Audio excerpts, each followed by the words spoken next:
Since the beginning of time, humans have told myths. But these weren't just campfire stories. They were maps for how to live, warnings about our flaws and lessons in resilience. What's remarkable is how many of these ancient tales line up perfectly with both modern psychology and the timeless wisdom of the Stoics. So today we're counting down 8 ancient myths that will change your mindset forever. Number 8, Sisyphus, perseverance and acceptance. Condemned to push a boulder up a hill for eternity, only for it to roll back down. At first glance, Sisyphus is a tragedy, but philosopher Albert Camus reimagined him as a hero. We must imagine Sisyphus happy. The lesson is not about escaping struggle, but embracing it. The Stoics would have agreed. Marcus Aurelius reminded himself daily, "The impediment to action advances action. What stands in the way becomes the way." Life is full of boulders. Your power lies not in wishing them away, but in how you carry the weight. Number 7, Narcissus, self-image and distortion. Narcissus fell in love with his reflection, wasting away an obsession. Today it speaks to distorted self-image, whether it's arrogance or crippling self-hatred. Cognitive behavioral therapy and philosophy teaches us to challenge these distortions, and Stoicism echoes the same warning. Epictetus said, "It's not what happens to you, but how you react that matters." When we obsess over our reflection, whether in the mirror or through social media, we forget to live in harmony with reason and virtue. The Stoic practice is to see ourselves truthfully, neither glorified nor condemned, but as works in progress. Number 6, Icarus, balance and moderation. With wings of wax, Icarus soared too close to the sun and fell. Most people take this as a warning against ambition, but the real lesson is balance. Daedalus told his son not to fly too high or too low. The Stoics also preached the golden mean. Avoid excess, avoid deficiency. Seneca warned that indulgence and recklessness are both chains of the mind. In modern life, Icarus is the person who burns out from extremes. The Stoic path is measured progress. Pursue excellence, but in balance with wisdom and self-control. Number 5, Pandora's box, reframing and hope. Pandora opened the forbidden jar, releasing every evil into the world. But at the bottom, one thing remained: hope. This is pure Stoicism. Life will bring pain, loss, and injustice. That's outside of your control. But what remains in your control is perspective.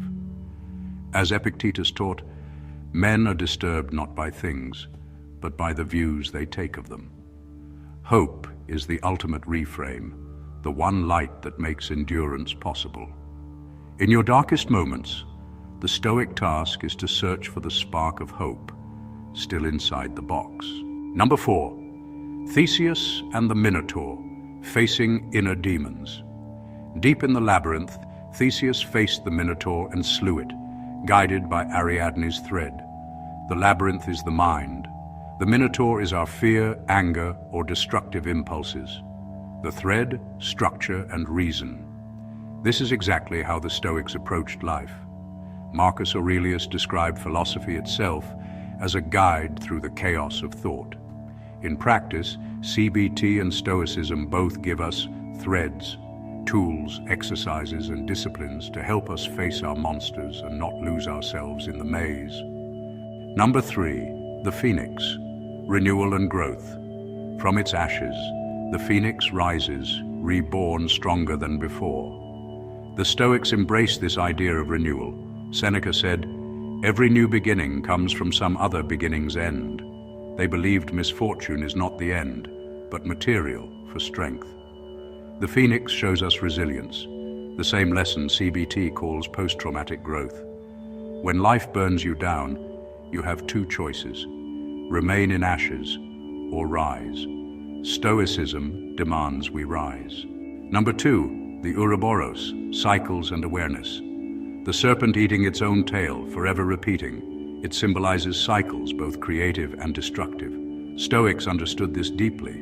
Marcus wrote in his Meditations, "Time is a river, a violent stream. All things are of the same nature.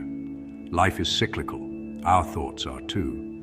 In deep reflection and self-work, we learn to break the negative loops, rumination, habits, toxic cycles. The Ouroboros is the reminder. If you don't bring awareness to the loop, you'll be consumed by it. But with reason, you can break free and create a new pattern." Number 1, Pygmalion, belief and transformation. Pygmalion sculpted a statue so beautiful, he fell in love with it. The gods rewarded his devotion by bringing it to life. This myth gave birth to the Pygmalion effect, the power of belief shaping reality. The Stoics believed the same. Our judgments and expectations mold our world. Epictetus said, "You become what you give your attention to." If you see yourself as broken, you'll act broken. If you choose to believe in growth, you sculpt a new version of yourself.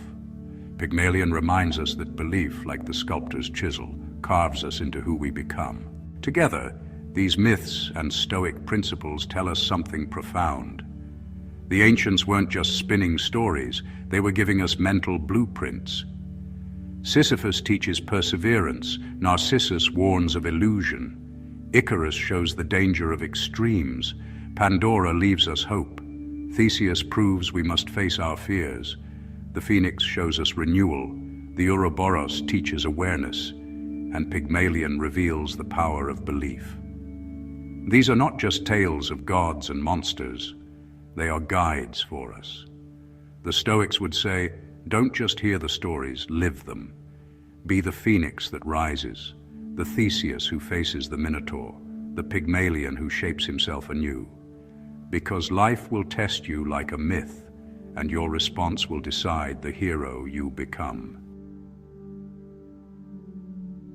If this video resonated with you, please consider liking the video and subscribing to support the channel and the release of new content. Let's walk this path to self-betterment together.